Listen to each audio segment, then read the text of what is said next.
Pengklonan pembiakan manusia merujuk kepada teknologi yang menghasilkan individu yang mempunyai DNA seiras dengan penderma genetik. Ia seringkali dilihat sebagai satu potensi besar dalam bidang perubatan moden, khususnya sebagai penyelesaian kepada masalah kemandulan yang teruk serta kemungkinan menghasilkan organ gantian yang lebih serasi dari segi biologinya.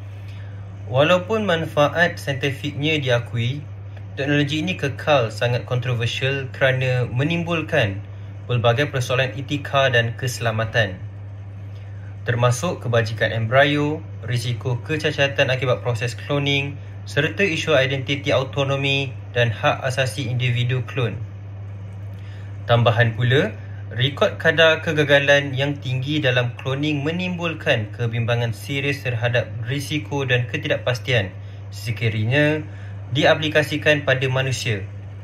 Oleh itu, badan antarabangsa seperti United Nations UN dan World Health Organization WHO menekankan keperluan kepada rangka kawal selia yang menyeluruh dan ketat bagi memastikan penggunaan teknologi ini mematuhi piawaian keselamatan, menghormati martabat manusia serta menghindari penyalahgunaan yang boleh membawa kepada implikasi sosial dan moral yang lebih besar dan ketara.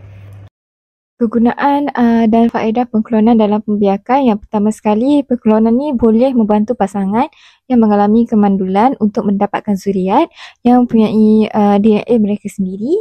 Seperti yang dijelaskan oleh Jones pada tahun 2021, ini memberikan peluang kepada pasangan yang tidak dapat hamil secara semula jadi. Kedua adalah pengklonan ini membolehkan penghasilan organ atau tisu yang serasi. Tujuan pemindahan, menurut ni, pada tahun 2020, organ klon dapat mengurangkan risiko penolakan imun dan meningkatkan kejayaan transplantasi. Selain itu, pengklonan sangat penting dalam penyelidikan penyakit genetik seperti kanser, Alzheimer dan diabetes. WHO pada 2023 menyatakan bahawa penggunaan sel atau tisu klon membantu saintis memahami perkembangan penyakit dengan lebih mendalam. Teknologi ini membantu mengekalkan gen individu atau kecerdasan istimewa seperti yang disebut oleh Smith pada tahun 2022. Ia juga menyokong perkembangan bioteknologi dan rawatan moden sebagaimana diterangkan oleh Brown pada tahun 2024. Namun, terdapat juga isu etika. Lee pada tahun 2021 menjelaskan bahawa pengklonan manusia mungkin digunakan untuk mengganti individu yang meninggal dunia, satu idea yang kontroversial. Seterusnya, saya teruskan dengan risiko. Pertama, kloning mempunyai kadar kegagalan yang sangat tinggi.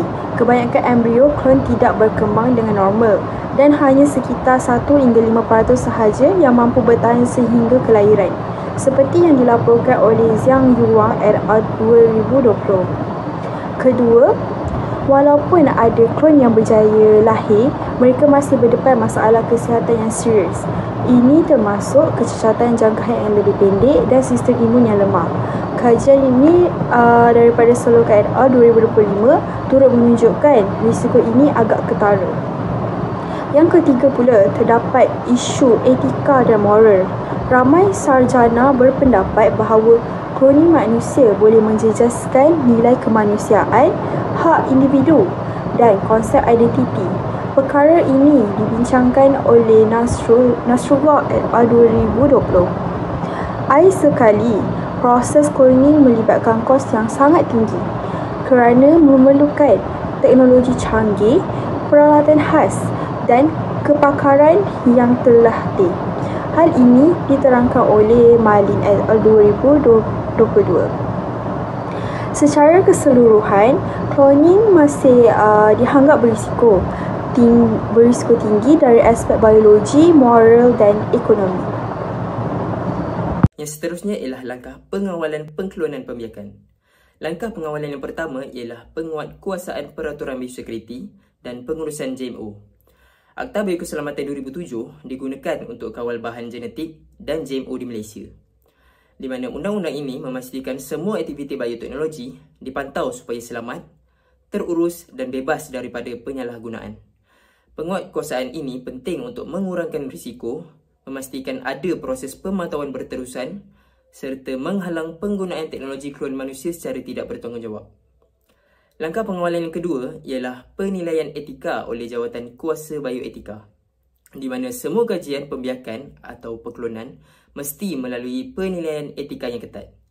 Jawatan kuasa ini memeriksa sama ada sesuatu penyelidikan mematuhi norma moral, menjaga maruah manusia dan tidak melanggar prinsip etika sains. Tujuannya untuk menghindari penyalahgunaan teknologi, contohnya klon manusia untuk tujuan komersial, eksperimen ekstrim atau eksploitasi. Penilaian ini juga memastikan setiap prosedur dijalankan dengan ketelusan dan tanggungjawab saintifik. Langkah pengawalan yang terakhir ialah prosedur keselamatan makmal yang ketat, di mana makmal biologi mesti jalani penilaian risiko dan dapatkan pengesahan daripada pihak berkuasa sebelum operasi. Ini memastikan hanya makmal yang memenuhi standard keselamatan tinggi dibenarkan menjalankan kajian sensitif seperti pengklonan. Prosedur ketat ini direka untuk mencegah kemalangan, kebocoran bahan genetik atau penyelidikan tidak sah.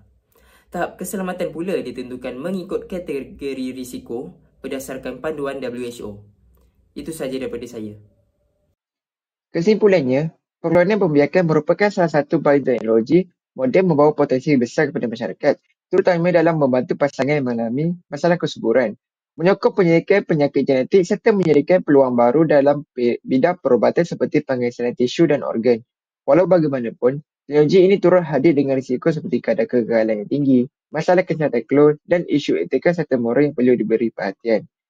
Oleh itu, langkah pengawalan melalui undang-undang, Jawatan Kuasa Bioetika dan amalan makmal yang ketat adalah sangat penting bagi memastikan manfaat bioteknologi ini dapat digunakan secara selamat, beretika dan memberi faedah kepada masyarakat.